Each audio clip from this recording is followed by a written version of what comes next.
This is the Dallas Morning News.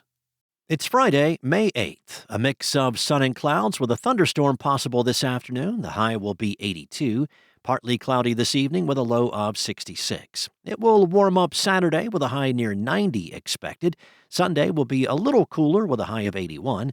And there is a chance of a severe thunderstorm Sunday afternoon. Here are today's headlines. 2 Texas residents were passengers on the cruise ship with a deadly hantavirus outbreak. That's according to federal health authorities. Both left the ship and returned to the U.S. before the outbreak was identified. The U.S. Centers for Disease Control and Prevention notified Texas health authorities about the 2 residents. According to the announcement, public health workers have been in touch with both Texas residents who were not publicly identified. The 2 residents have reported they do not have symptoms and did not come into contact with anyone on the ship who had symptoms. The Texas residents, according to the announcement, have agreed to alert health authorities if they develop symptoms. According to the World Health Organization, the hantavirus poses a low risk to the wider public due to how difficult it is to spread. Still, health authorities on 4 continents are working to contact trace for the passengers who left the ship after the outbreak. In other news, Governor Greg Abbott said Thursday that the Texas American Muslim University at Dallas, a North Texas school that advertises degree programs with Islamic studies courses, must cease operations. The Texas Higher Education Coordinating Board said the school is offering higher education courses and degrees without a proper certificate of authority, violating Texas laws for operating a higher education institution. At Abbott's direction, the state agency ordered the school, which is based in Richardson, to cease advertising its programs and enrolling students.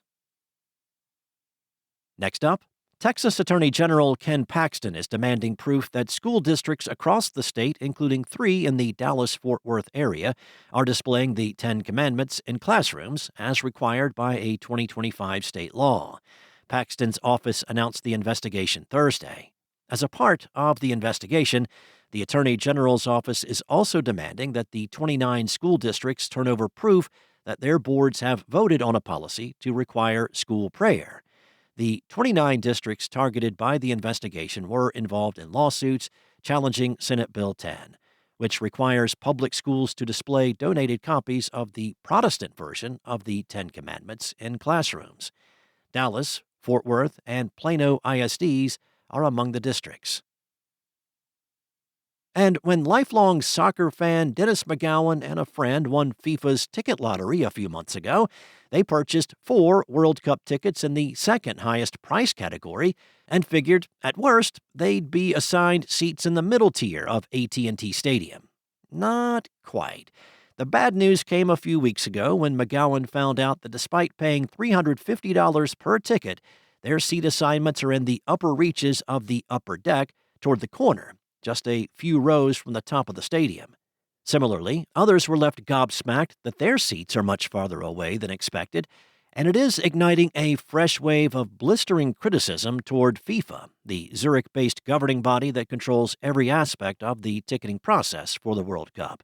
Some are calling it the fraud of the century. Now, there's a lot more to this story, and you can read it at dallasnews.com. Thanks for listening. For more on today's stories and the latest breaking news, visit dallasnews.com. Enjoy your weekend. I'll be back on Monday morning with more from the Dallas Morning News.